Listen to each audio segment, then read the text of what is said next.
What's up, everybody? I'm Jacob. If you're new here, I talk a little bit about everything. And in today's video, I want to go over a very important speech that was made today by JD Vance at the AI Action Summit in France, which is co-hosted by, interestingly enough, the French President Macron, as well as the Indian Prime Minister Modi. And of course, there's about 100 countries there represented. And we've also got Google, Microsoft, and OpenAI all there in force, of course. And the reason why I want to play this speech for you and comment a little along the way is I haven't seen politicians talk about the future of technology this way in a very long time, not since the late 90s. When the internet was first really starting to pick up steam and we were going into the dot-com boom, a lot of politicians stepped up and said, you know what? We don't know what this thing is. All we know is it's really important and we just need to step out of the way and just let it grow on its own naturally. And politicians normally don't do that. And this kind of talk I'm seeing in this speech here, specifically given by JD Vance. And I've also talked regularly about how I see AI as an opportunity. And yes, there's going to be some short pain. There'll be a lot of short-term job loss, but eventually there's going to be a lot of growth, a lot of new jobs we never heard of get created before. And this is the first time I've ever seen a politician talk like this or say similar things. But he also says a lot of other very interesting things that I think are very positive and forward-looking. And signals, it sends a very loud signal that AI is not going anywhere. And not only is the public sector behind it, but all the governments are behind it because they see the opportunity in it for everybody. Everybody's going to win in the long term. It's a very optimistic speech, because usually the media is very fear-mongered, pushing the fear, you're going to lose your job, it's going to destroy society, all this stuff. And the way JD Vance couches all this, I think is incredible. I think it's done really well. So let me start this off here. So I'm going to play the speech here, and then I'll interject here and there some other things, other signals are because there's a lot of signals being sent that to people, to governments, and to industry, and I'll point those out as they go along. So without any further ado, let's roll. And I, of course, want to thank Prime Minister Modi for being here and for co-hosting the summit, for all of you for participating. And I'm not here this morning to talk about AI safety, which was the title of the conference a couple of years ago. I'm here to talk about AI opportunity. That's interesting. When conferences like this convene to discuss a cutting-edge technology, oftentimes I think our response is to be too self-conscious, too risk-averse. But never have I encountered a breakthrough in tech that so clearly calls us to do precisely the opposite. Now, our administration, the Trump administration, believes that AI will have countless revolutionary applications in economic innovation, job creation, national security, healthcare, free expression, and beyond. And to restrict its development now will not only unfairly benefit incumbents in the space, it would mean paralyzing one of the most promising technologies we have seen in generations. So already he's saying, let's not overregulate this thing. Open up the doors. Let's kick the doors open and just let this thing grow on its own. But there are caveats. He will get into more things that they have to look at to make sure that it's safe and everybody prospers and we don't have bad actors. But normally, you just don't have politicians talk like this when such a big technological breakthrough happens. Something's boiling under the scene, but let's continue. With that in mind, I'd like to make 4 main points today. Number 1, this administration will ensure that American AI technology continues to be the gold standard worldwide, and we are the partner of choice for others, foreign countries, and certainly businesses as they expand their own use of AI. Number 2, we believe that excessive regulation of the AI sector could kill a transformative industry just as it's taking off, and will make every effort to encourage pro-growth AI policies. And I like to see that deregulatory flavor making its way into a lot of the conversations this conference. That's going to be hard for Europe Number three, and China. we feel very strongly that AI must remain free from ideological bias, and that American AI will not be co-opted into a tool for authoritarian censorship. And finally, number four, the Trump administration will maintain a pro-worker growth path for AI, so it can be a potent tool for job creation in the United States. And I appreciate Prime Minister Modi's point. AI, I really believe, will facilitate and make people more productive. It is not going to replace human beings. It will never replace human beings. Okay, so already they're talking about growth, job growth. And on this channel, you know, I've talked about the creative destruction where, yes, AI is going, it'll kill off a lot of jobs. I think he's a little too optimistic, but AI is a tool. It's a force multiplier. It's a screwdriver. It's a drill. It's just another tool to be used. And this is why I always talk about it on this channel, because I'm trying to encourage people to learn how to use basic AI tools now, because it's going to be as ubiquitous as email is today. You know, when I first started in the workforce, there wasn't email, and you know, you didn't have computers sitting on the desk. We had to learn all that stuff, and now it's everywhere, and it's going to be the same thing for AI. So he's just looking forward to having a positive view on the future. I think it's a little too optimistic short term, because like I said, there's going to be a lot of short term pain, where there'll be a lot of creative destruction, a lot of jobs that we know today will no longer exist anymore. But the productivity gains that we'll get from using AI as a tool, just like email, are going to be, we have so much opportunity coming down the line. I'm not even sure how much I can express how big it is, but I do have a video coming up about creative destruction and technological innovation being two sides of the same coin. And every time there's a major innovation in society, every innovation is based on top of all the previous innovations that came before it. So every major milestone relies on the foundations of every previous milestone or innovation, major innovational change.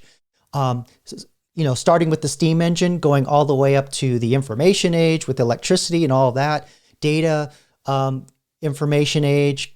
AI cannot exist without electricity, computers, and the information age. So, you know, pretty basic concept, but that's the kind of opportunity we're talking. It's like industrial revolution type societal shifts where you have all kinds of creative destruction that comes out of that, and massive opportunity, all kinds of new jobs, all kinds of new ways of life that we have no concept that are coming. Okay, that's how big this is. Talk about this fear of replacing workers, I think they really miss the point. AI, we believe, is going to make us more productive, more prosperous, and more free. The United States of America is the leader in AI, and our administration plans to keep it that way. The U.S. possesses all components across the full AI stack, including advanced semiconductor design, frontier algorithms, and of course, transformational applications. Okay, so already this is a signal. You may not know if you aren't in the industry. This is a signal coming. He's talking about all the software developers, all the research and developer people, and then the hardware people that make the chips. This is going to be huge. If I think where this speech is going to go, this is going to be a pretty significant announcement. Now, the computing power this stack requires is integral to advancing AI technology and energy. And to safeguard America's advantage, the Trump administration will ensure that the most powerful AI systems are built in the U.S. with American-designed and manufactured chips. Bingo. Now, just because we're the leader doesn't mean we want to or need to go it alone, of course. And let me be emphatic about this point. America wants to partner with all of you. And we want to embark on the AI revolution, the new free trade, with the spirit of openness and collaboration. Yep. But to create that kind of trust, we need international regulatory regimes that fosters the creation of AI technology rather than strangles it. Tamper the And we need regulation. our European friends in particular to look to this new frontier with optimism rather than trepidation. Now, the development of cutting-edge AI in the U.S. is no accident. By preserving an open regulatory environment, we've encouraged American innovators to experiment and to make unparalleled R&D investments. Of the $700 billion, give or take, that's estimated to be spent on AI in 2028, over half of it will likely be invested in the United States of America. Now, this administration will not be the one to snuff out the startups and the grad students producing some of the most groundbreaking applications of artificial intelligence. So a lot of AI that we know today comes out of open source technology. And if you're not in technology, that's basically software that's openly developed, openly tested, and openly used by everybody. It's not owned by any one person or corporation. Theoretically, sometimes open source products can be, launched by, say, Facebook created a very important piece of technology for developing websites called React. And they released sort of the initial, or one of their earlier iterations of it. I mean, what they use now is like way more advanced, but that made a major change. We also have operating systems that are really important to the backbone of the internet. There were a couple of them that were released by corporations, and then eventually the corporations, once they use the open environment to improve it, they privatized it again. So sometimes that does happen, but a lot of the AI technology out there is very open source, and a lot of the code, the algorithms, and the models are kind of separated. They're not really owned by any one entity. So that kind of the openness will be broadly more open, but there'll still be some things where companies can take certain pieces, but generally AI is safe from that for the most part. Except when you start locking hardware to algorithms and software and platforms, then it gets a little sticky, but I won't get into that. But anyway, my point is that he's sending a very loud signal to all layers of the industry that it's open to the little guy, entrepreneurs, researchers, and corporations, keeping the market open for innovation.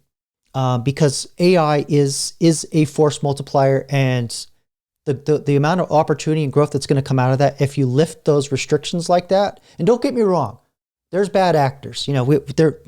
I'm sure at some point he's going to talk about what the plans are, or the ideas behind how they'll handle bad actors that use these tools.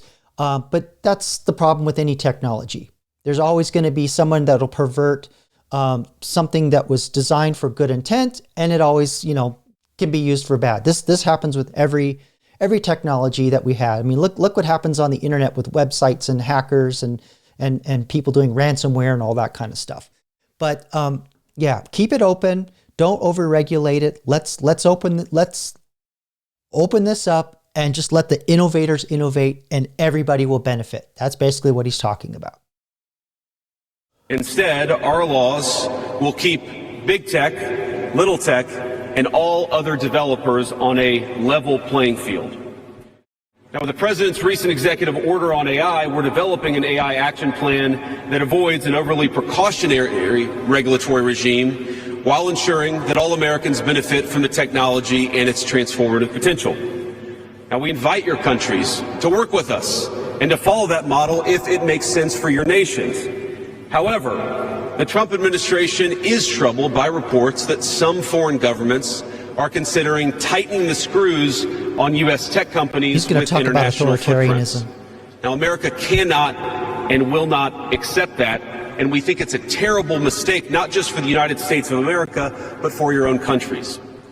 Now, U.S. innovators of all sizes already know what it's like to deal with onerous international rules. Many of our most productive tech companies are forced to deal with the EU's Digital Services Act and the massive regulations it created about taking down content and policing so-called misinformation. And of course, we want to ensure the internet is a safe place, but it is one thing to prevent a predator from preying on a child on the internet, and it is something quite different to prevent a grown man or woman from accessing an opinion that the government thinks is misinformation. There we go. Meanwhile, for smaller firms, navigating the GDPR means paying endless legal compliance costs or otherwise risking massive fines. Now, for some, the easiest way to avoid the dilemma has been to simply block EU users in the first place. Is this really the future that we want? Ladies and gentlemen, I think the answer for all of us should be no. Now, there's no issue. If you're a web developer, you know about the GDPR. That thing is crazy. But, you know, the spirit behind it is that they want the owners to own their data. And this is another problem with AI, is that when you are using the artificial intelligences, it's saving the context in its brain of what you're talking about, and anything you're putting in, it's saving in. So there's going to be a lot of sticky issues around who owns the original data it was trained on versus the data that you're putting in, where it's stored. Do you own it? Can you delete it? Can you know? So it's kind of what he's getting into with the GDPR. I mean, there's a lot more layers to it, but that's one of the big sticking points is owning your own data. And in the States, that's a tough one. There's that idea that if something is free, it's not really free. You using it, you are the product. Your data that comes out of you using their product or using their service for free is the product. Where we worry about more than regulation when it comes to energy. And again, I appreciated the comments of so many at the conference, because they recognize that we stand now at the frontier of an AI industry that is hungry for reliable power and high quality semiconductors. Yet too many of our friends are deindustrializing on the one hand and chasing reliable power out of their nations and off their grids with the other. I've talked about this in my videos, or one video that's called "Will AI Spark the Next Energy Crisis?"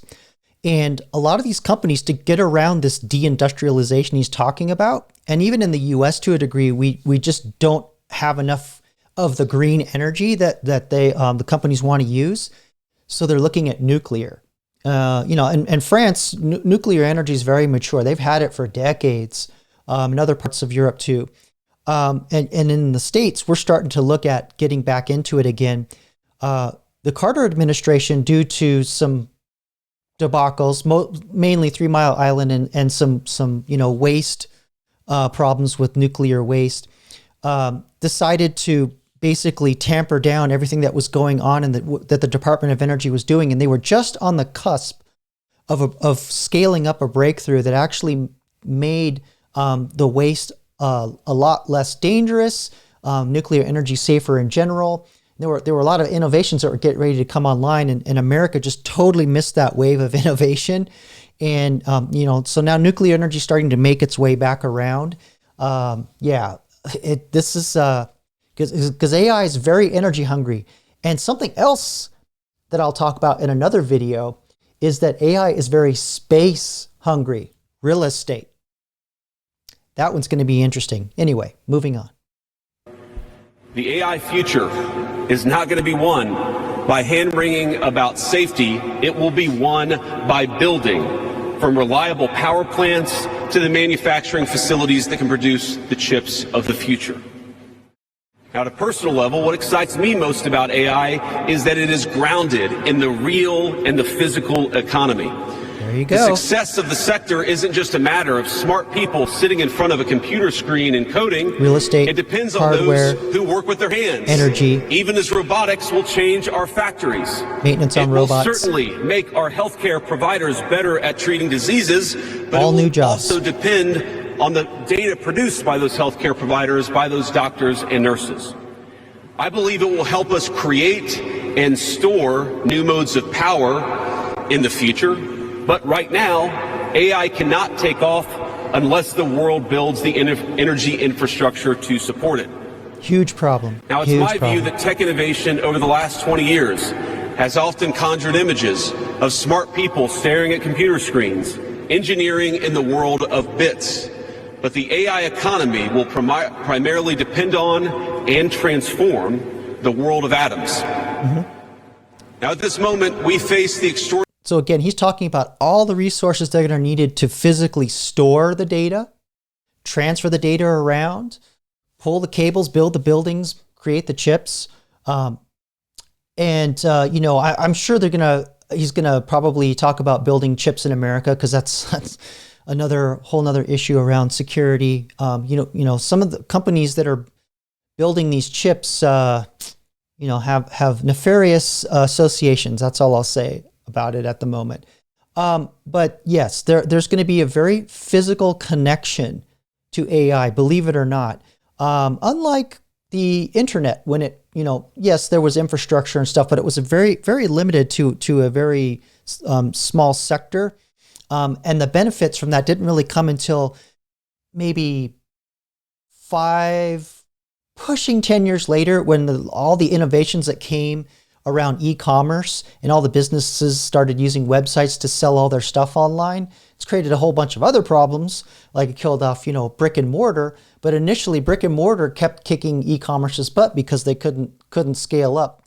But my point is that there will eventually, like JD Vance is saying here, that there will be a physical world renaissance, so to speak, from all kinds of sectors because of growing AI. So it's not going to just be around, tech dudes, code bros and IT infrastructure and all that. It's going to benefit all kinds of sectors. Really important. Ordinary prospect of a new industrial revolution, one on par with the invention of the steam engine or Bessemer steel.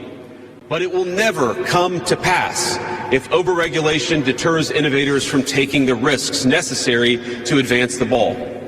Nor will it occur if we allow AI to become dominated by massive players looking to use the tech to censor or control users' thoughts. Authoritarianism. And I'd ask if you step back a moment and ask yourself, who is most aggressively demanding that we, meaning political leaders gathered here today, do the most aggressive regulation?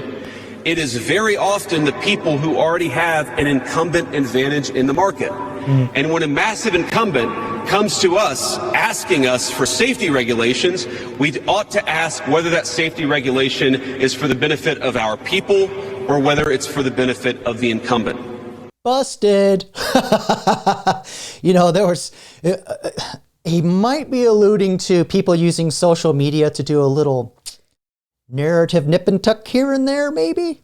And by the way, can you imagine what this speech would be if we got the other one in as the VP? In fact, she probably wouldn't even be given this speech. She probably wouldn't even be paying attention with AI. Yeah, I think we dodged a bullet, personally. Now, over the last few years, we've watched as governments, businesses, and nonprofit organizations have advanced unpopular and, I believe, downright ahistorical social agendas through AI. In the U.S., we had AI image generators trying to tell us that George Washington was black, or that America's doughboys in World War I were in fact women. Now, we laugh at this now, and of course it was ridiculous, but we have to remember the lessons from that ridiculous moment. And what we take from it is that the Trump administration will ensure that AI systems developed in America are free from ideological bias and never restrict our citizens' right to free speech. That was a very bold statement. Even though his meter or his tone was tempered, that is a very, very massive statement. So what he's talking about when Google launched Gemini and people were generating images of black Schutzstaffel soldiers and black founding forefathers and stuff like that. We got to be careful of that, because while you can do that, should you do that? Because somebody could very easily change history. I mean, think Trotsky, deleted from that infamous photo with Lenin and forgot who else was in it. After they shanked him in Mexico, got rid of him, and then erased him from history. So those kinds of things are very, very dangerous. And quite frankly, I'm shocked that there weren't more deep fake videos on the internet getting opponents to say, get their other opponent to say something that they normally wouldn't say, or to get in trouble for something that they really didn't do. I'm really surprised we didn't see more of that, or maybe the social media platforms are actively catching those. I don't know, but this gets into ethics, or having an AI ethicist on your staff if you're building these architects or architecting these AIs. And I've talked about the AI ethicist many times, which is basically the person on the team that says, just because we can do this, should we? Is there a bias in the system? Do we, how do we test to make sure that we're taking out all the bias? And that same person, they probably would be responsible for removing some of the political agendas and things like that. Because before, they were putting the political agendas into the AI. So, and even with deep fake, I did a video with DeepSeek. Oh, that's interesting slip. DeepSeek, China's answer to OpenAI's ChatGPT.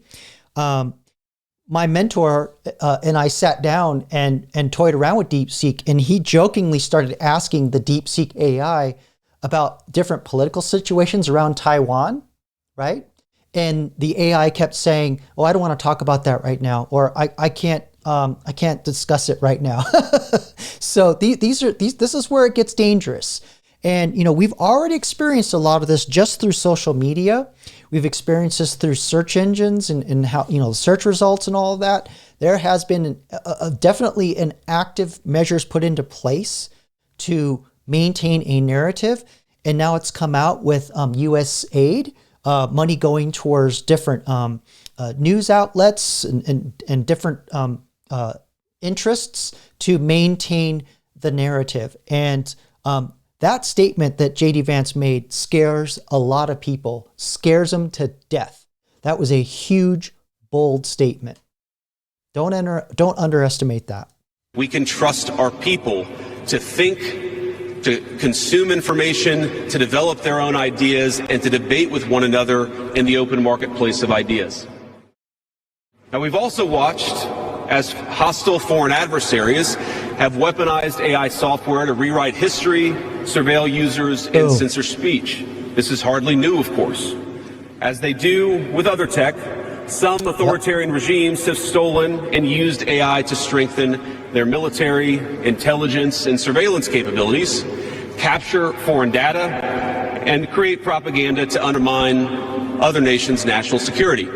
Really quick about that, I've seen scenarios where if you don't have that ethicist or data governance agent, which is the other job that's popping up due to AI, bad actors, if they can get into your AI, they can start reverse engineering, get the AI to tell you about your company's technology, identify people that should be anonymous in medical records. So these new skill sets need to be on these teams architecting these systems. This is, and it's a huge problem. There's a lot of lawsuits going on right now around people that just got lazy and didn't secure their AIs from certain kinds of questions or certain kinds of reverse engineering scenarios. Huge problem. I want to be clear. This administration will block such efforts, full stop. We will safeguard American AI and chip technologies from theft and misuse, work with our allies and partners to strengthen and extend these protections, and close pathways Sounds to like they're going to bring manufacturing AI capabilities that threaten States. all of our people. And I would also remind our international friends here today that partnering with such regimes, it never pays off in the long term. From CCTV to 5G equipment, we're all familiar with cheap tech in the marketplace that's been heavily subsidized and exported and by TikTok. authoritarian regimes. But as I know, and I think some of us in this room have learned from experience, partnering with them means chaining your nation to an authoritarian master that seeks to infiltrate, dig in, and seize your information infrastructure.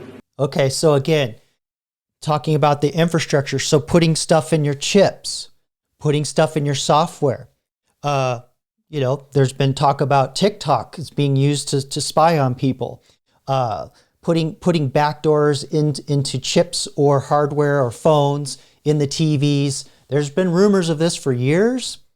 And yeah, they're wanting to put a stop to that. So that again, that's a pretty bold statement, because they're talking about this is basically re-architecting or defining where manufacturing is going to occur.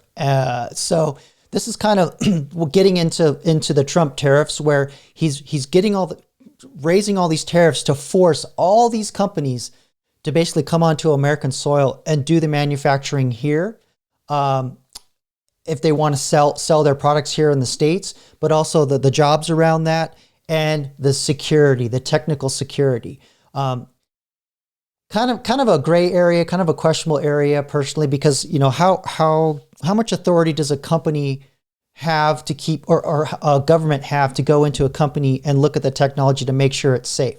So kind of a gray, questionable area. I don't know about how you would enforce that, at least given, the climate in the States. But the idea is that you bring everything on soil and there's less nefarious activity. A little overly optimistic, but I see what he's going for.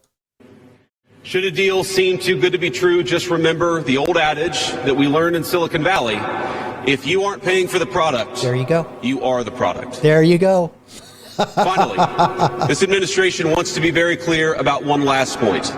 We will always center American workers in our AI policy. We refuse to view AI as a purely disruptive technology that will inevitably automate away our labor force. We believe, and we will fight for policies that ensure that AI is going to make our workers more productive, and we expect that they will reap the rewards with higher wages, better benefits, and safer and more prosperous communities.